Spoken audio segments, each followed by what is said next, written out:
Good day, guys. It's me again, Mita Koko, your financial literacy educator, founder and director of New Ground Financial Literacy. So, as promised, today I'll be talking about the solutions or the remedies or the uh, things that you can implement in order to prevent or to change the direction that your finances is taking. Remember the last time we spoke about the signs. What signs should you be on the lookout for that will show if you're going towards or headed towards financial distress? So today I'll be telling you guys what are the remedies or solutions that you can implement in order to change the direction your finances is taking, especially if you're headed towards financial disaster. So if you're living beyond your means, what can you do in order to move away from this?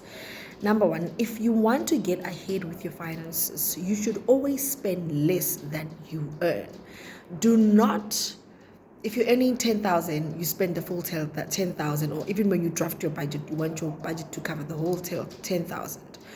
Do not push yourself towards that direction by adding more and more unnecessary expenses or opening up more and more accounts and taking up more debt. This means that you need to create a budget and you need to stick to it. Do your best to do so. I, for one, have got one spending habit that I also need to stop. I like snacking a lot. So every now and then I'll be popping out 10 Rand, 5 Rand to buy a snack. And this can cause me to overspend if I don't do it wisely, or if I don't limit myself or allow myself to live below my means. Number two, solution or remedy. When you are misusing credit, always be mindful of your credit score. So things like not paying your accounts on time will affect your credit score. And you can head in that direction or end up paying your accounts late as a result of not having enough money to cover all your needs or even your debts. Credit should not be your go-to strategy. So before you jump and use your credit card as a solution, always think, isn't there anything else that you can do to get out of any bind that you are in? Your credit score reflects your ability to pay off your loans. So you should set a certain rules that will help you move away from misusing credit. Always think first. Don't be impulsive when it comes to your credit or your finances when it comes to making decisions. Impulsive decision making can actually steal away from your peace of mind when it comes to your finances. Therefore, better understand your debt habits. What are the things that are pushing you towards taking up credit? What impulses come up to you that cause you to take up credit? So you need to stop and think as a solution if you are somebody who uses credit as a solution all the time. Poor money management. What can you do? Take a critical look at your spending and budgeting habits. Do you write down a budget and don't follow it? Do you write down a budget and still overspend?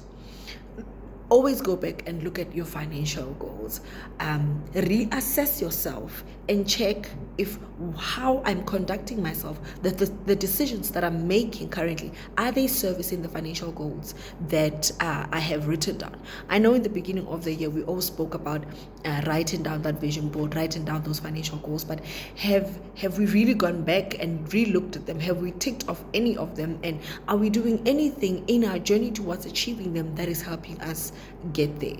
So the thing that you could do in this situation where you are a poor manager of money is to re-look at your financial goals, reassess your spending habits, and also your budgeting habits.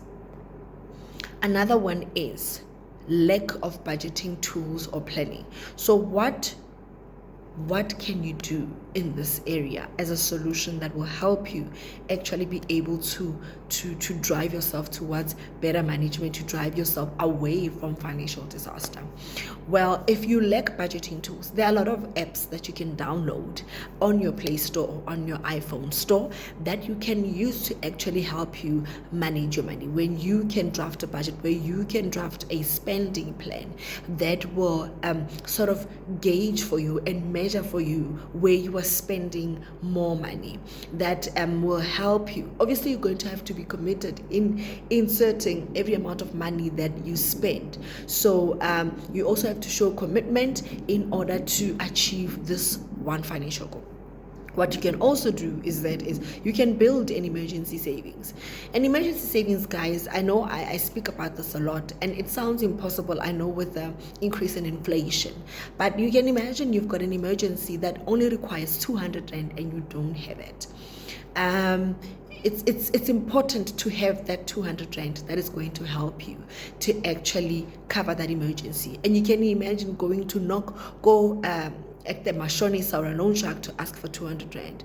So it doesn't have to start with $1 million bank account, but it can start with an amount as small as 50 rand or 200 rand. So to remedy the issue of lack of budgeting, try and build yourself an emergency savings. Another one, personal issues. So this is a very serious one, because now it speaks to the things that you do personally that can affect your finances and affect your family life. You know, these are personal issues that involve addictions to drugs, addiction to gambling, addiction to alcohol. So if you've got this problem, the important thing is to seek help. Speak to someone that is a professional in actually assisting people who are addicted to alcohol. Join support groups. Get a family member that you can talk to. They can provide support to you. Very important. We shy away from it because we always believe that we're stronger by ourselves, but it's very important to engage someone. Support groups, organizations that are available to help us get out of these habits, because the more we think we can do it by ourselves, the more we will drown in debt and cause financial disaster and stress upon our finances. I spoke about avoidance. So there are things that you can avoid, but there are things you cannot avoid. Most people would always avoid things that do not go well in their life. No one avoids things that are going well. If something's not going well, then it's very simple for us to avoid it. So if you are avoiding it, it means there's a problem that you must give attention to. So if you're ignoring phone calls, you are staying away from your online banking, you don't want to look at your bank statement, then it means you've got a problem. And it means the things that you're avoiding to do are the exact same things that you should do in order to bring about a solution. Look at your bank statement. Open it up and look at it. Look at how much interest you're being charged by just paying the minimum installment.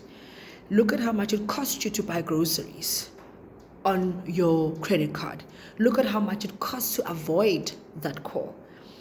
By looking into your bank statement and see how much interest you're paying on your debt, then the first step you should do is to come up with a debt reduction plan. I've got that. If you need that, give me a call, send me a WhatsApp, and I can create a debt reduction plan for you, suitable and custom made for you to help you get out of debt. So that is what you can do in order to get out of the habit of avoiding your debt issues, your financial issues, because avoidance is not the way. All right, guys, I hope these solutions have given you a bit of light as what you need to do. At the end of the day, and the bottom line is that be honest with yourself. If you are avoiding it, admit that you're avoiding it. If you are living beyond your means, admit that you're living beyond your means. Sit down with pen and paper and be honest with yourself and say, I am living beyond my means. How do I get out of this trouble? Give me a call on 061-772-4680 if you need assistance with that debt reduction plan, a financial assessment, and everything in between. We are still on YouTube, Creating Wealth with Mida Gogong. Instagram, UR_personal finances, your personal finances, on Facebook. Thank you so much, guys. I hope you like and share and subscribe, and continue to invite your friends and family into our WhatsApp group, and let's continue to make good financial decisions. Thank you so much. Enjoy your day.